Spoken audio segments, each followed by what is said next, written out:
Welcome, gamers, to another edition of Bad Music and Hockey.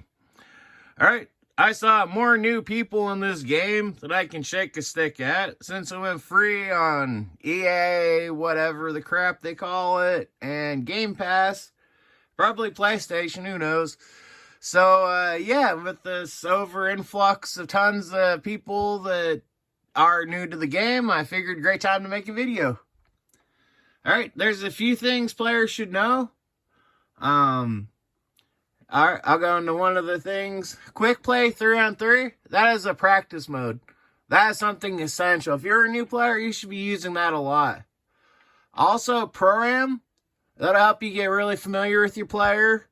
What penalties are going to be called. Just passing, the basics, the shooting, all that stuff.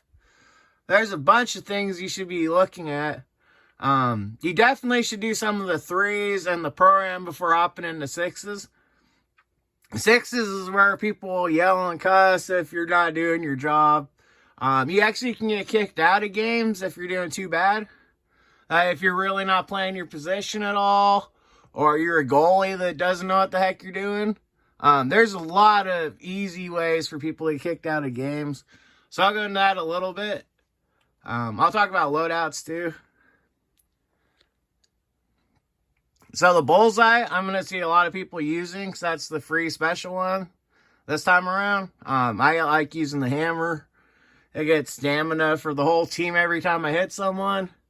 And, I average about 30 hits a game, plus I put up a bunch of points. And there's not a lot of defense when, 2 people are on the ground, because I load them up. So, yeah, that's an easy build for me.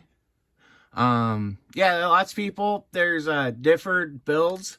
But you won't have access to all the different perks. So you won't be able to customize all these different things over here. Until you're like level 40 or 50 is when you have them all unlocked.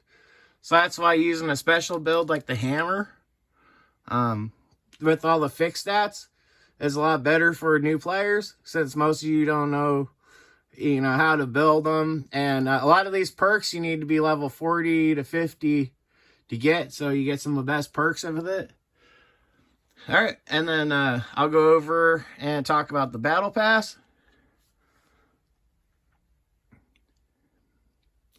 So this is the thing, basically, where depending which version of the game you bought, you either gotta spend $10 to get into it if you want, and unlock all these different items throughout the season, or the ones with free above them. Like, there's a couple of them that are free. You get, like, a whole kit, basically. A couple other random things, if you do the free one. But, yeah, it's pretty easy to get through. It'll probably be about 30 games if you're pretty good. More if not. And one of the easier things to do, a lot of times you get, like, I'll go back and show you. There's a couple of these that are, like, double XP bonuses. And those last 2 hours.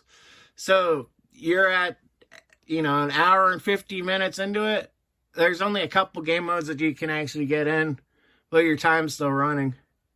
And that's 2 hours literally from when you start it, so it doesn't go a minute over. You don't get partial XP for whatever games. You got to get them all done in that time. Alright, another thing for new players is watch penalties, dude. It's so easy to get penalties because this game's broken. Like, when you go for a net battle or to shoot a rebound, it'll have you cross-check. You can get kicked out of the game for having stupid penalties. Your teammates won't like you. And it'll show in your rating. The worse you play, the worse rating you'll get. So it's really easy for people to see that.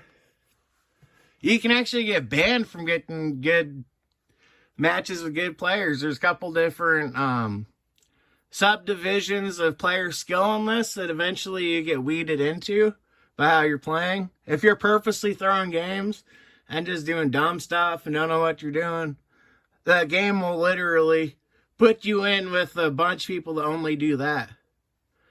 The more good games you're having, the more skilled you're playing, the better players you'll have as teammates. And yeah, you'll still run into great teams as opponents either way, so it really depends on, just playing smart, playing your position, not getting dumb penalties. Like, if you're saving a goal from getting scored, hell yeah, slash, hook, whatever. Cross check. But, you know, if you're just standing there on the opposite ice, you know, on your own offense, and you're just tripping a dude just because, yeah, that's going to crap all over your rating. There's a couple other things that new players really need to know. There's only one timeout a game. And don't use that as a stupid point, or just because the other team took one. I see that so often. That's just a waste of time. Why would you take a timeout because the other team took a timeout? Like, what sense does that make?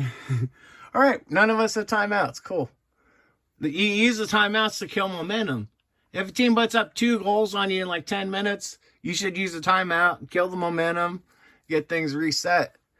It's pretty easy. I mean, like I said, there's a lot of different game modes in this, but the 6v6 is the most popular by far. The 3-on-3, you definitely want to practice and get into. One's eliminator is good for getting defensive posturing, but it won't let you know your penalties and stuff. The quick play 3v3 is as close as you'll have to simulation hockey you can use as like a practice. There's also Be a Pro mode, but it's a real pain in the backside for whatever reason to use the same pro you got in this and the Be a Pro for whatever reason. And it would have taken me probably 12 or 13 hours to unlock the same perks and build I was using in this mode. So instead of practicing on a build I'll never use, you know, it really was a waste of time for me. It can be great practice for people, especially ones that do like special dekes and trick shots and all that kind of stuff. But I don't use a whole lot of those, mainly through the legs, just because that's the easiest shot with the big. So yeah, it's the bunch of tips and tricks that should help you be a lot better player. I have a good idea of what's going on with all this. It's really by how good you play. So if you're getting a bunch of penalties, you're going to keep having terrible teammates. Terrible. It'll just keep getting worse and worse. You will not like this game. But if you figure out what you're doing and you find your position and play it well, you'll get a lot of wins. And this game can actually be quite a bit of fun. I play pretty competitively. P3 34 at the moment. My backup's a P2 something. So yeah, I'm almost max level combined between the two accounts. So yeah, you could say I've played a few games before. Yeah, it's just all about playing your position. No dumb penalties. You can actually fight as much as you want. Most of the teams don't care if you get in a fight. We actually encourage it. Especially lower level sometimes. I mean, the game can be a little overwhelming. You just kind of need to step back and see what's going on. So, yeah, dude, don't be afraid to get in a fight. You actually get bonus experience if you win the fight. I don't think you actually get any negatives from losing a fight. I think you just don't get as much of the positive in the team play bracket of the points you get from every game. But, yeah, this game's, it can be a pain, but once you know what you're doing, and especially if you do some of practice mode, so you know what the buttons do before you get into a game. I see so many people that walk into a game just, walk over and immediately start licking the wall or draw 3 penalties in a row and then quit. Like, yeah, man, just play a little better, and this game will be a lot better for everyone. All right, this has been Boomer Game Reviews. Boom! With new stuff for new noobs. New noobs. New noobs.